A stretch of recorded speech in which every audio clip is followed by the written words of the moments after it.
The real reason Japan lost the Battle of Midway wasn't American codebreakers. It was a 5-minute window where everything went wrong.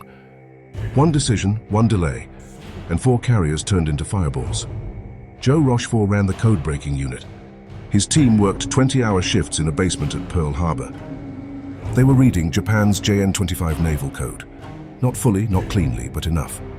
Fragments, gaps, educated guesses. Nimitz had the what? Midway. He had the when, early June. What he didn't have was margin for error.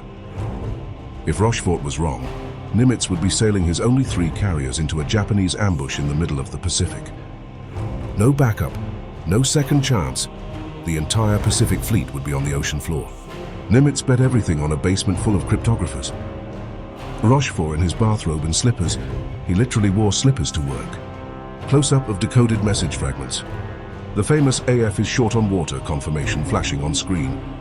You wouldn't bet your career on that. Nimitz bet the Pacific War. Dawn, June 4th, 1942. Nagumo launches 1-8 planes at Midway Island itself. The plan: soften the airfield, then lure the American carriers into a counterattack.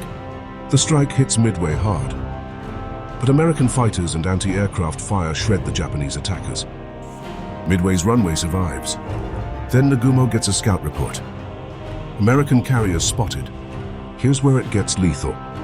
Nagumo had armed his planes for a second strike on Midway. Land targets, high explosive bombs. Now he needed to hit ships. That meant torpedoes and armor-piercing bombs. So he made the call. Rearm everything. Crews swapping bombs. Torpedoes being rolled out. Fuel hoses everywhere. Aircraft being repositioned. The deck is packed. There's no room to launch. This decision took 5 minutes to make. They cost Japan the war. While Nagumo's crews are rearming, American aircraft are already in the air. But they're arriving in pieces, not coordinated, not planned. First wave, torpedo bombers from the USS Hornet, devastators, slow, obsolete, flying in straight lines at 100 knots. They had no fighter escort. The Japanese Zeros tore them apart. Every single torpedo missed. Every single plane was shot down or damaged. Of 15 devastators from VT-8, only 1 pilot survived. Ensign George Gay hung in the water under a seat cushion and watched the rest of the battle from the surface of the ocean. You wouldn't have dry pants either, and George Gay didn't. But he kept his eyes open. Then the Enterprise torpedo bombers attacked. Same result, 10 planes, only 4 came back. Then the Yorktown's torpedo squadron, same. 6 planes launched, 3 returned.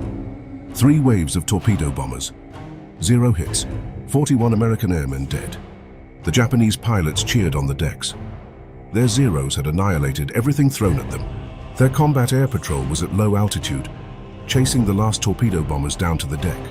But what nobody on the Japanese carriers knew was that 14,000 feet above them, 3 squadrons of American dive bombers had just arrived. And every Japanese fighter was at sea level. Here's the tactical picture at 10:25 a.m. June 4th. The Japanese carriers were in a box formation. Akagi and Kaga in the lead, Soryu and Hiryu trailing. Their combat air patrol, the Zeros, were all at sea level. They'd spent the last 30 minutes chasing torpedo bombers. Above them, Lieutenant Commander Wade McCluskey, leading 30 Dauntless dive bombers from the USS Enterprise. He'd been flying for 2 hours, was low on fuel, and had nearly turned back. Then he spotted a Japanese destroyer, Wake, a ship moving at full speed to rejoin the fleet. He followed it. Simultaneously, Lieutenant Commander Max Leslie leading 17 Dauntless dive bombers from the USS Yorktown, arriving from a different direction, different altitude, no coordination between the 2 groups. They arrived within minutes of each other. Pure luck, the kind of luck that wins wars. McCluskey's group split, 1 squadron on Akagi, 1 on Kaga. Leslie's group targeted Soryu. 3 carriers, 3 minutes. 10:26 a.m. McCluskey pushes over. 70 degrees, nose down. The wind screaming, 14,000 feet to 1,500 feet in less than a minute. The Japanese crews on the deck look up. They see dots, then shapes, then bombs. The first bomb hits Akagi. It doesn't just hit the flight deck. It punches through to the hangar deck below. The hangar deck is full of armed aircraft being rearmed. Fuel lines are open. Torpedoes are exposed. Then boom, through the line. In less than 6 minutes, 3 Japanese carriers are burning. Akagi hit by one bomb, but it was enough. The dive bombers didn't need to sink the carriers, they just needed to start the fire. The carriers did the rest. The rearming decision had turned the flight deck into a powder keg. The bombs that weren't in the magazines, sitting on the deck, waiting to be loaded, became secondary explosions. Japan's tactical doctrine required fast turnaround. Rearm, relaunch, strike again. It was aggressive, it was fast. And on June 4th, it was fatal. 3 carriers burning. 1 remains. Hiryu. Hiryu launches a counter-strike. 18 dive bombers and 6 fighters. They find the USS Yorktown, the same carrier held together with welds and desperation. They hit her. 3 bombs. The Yorktown stops. Lists, burns, but she doesn't die. Damage control teams fight the fires. The boilers restart. The Yorktown gets moving again. Slowly but moving. Hiryu launches a second strike. Torpedo bombers this time. 2 torpedoes hit Yorktown. She lists 26 degrees. Abandoned. Then American dive bombers from the Enterprise find Hiryu. 4 hits. Same story. Hangar deck fires. Secondary explosions. Hiryu burns. By evening, all 4 Japanese carriers are sinking or already under.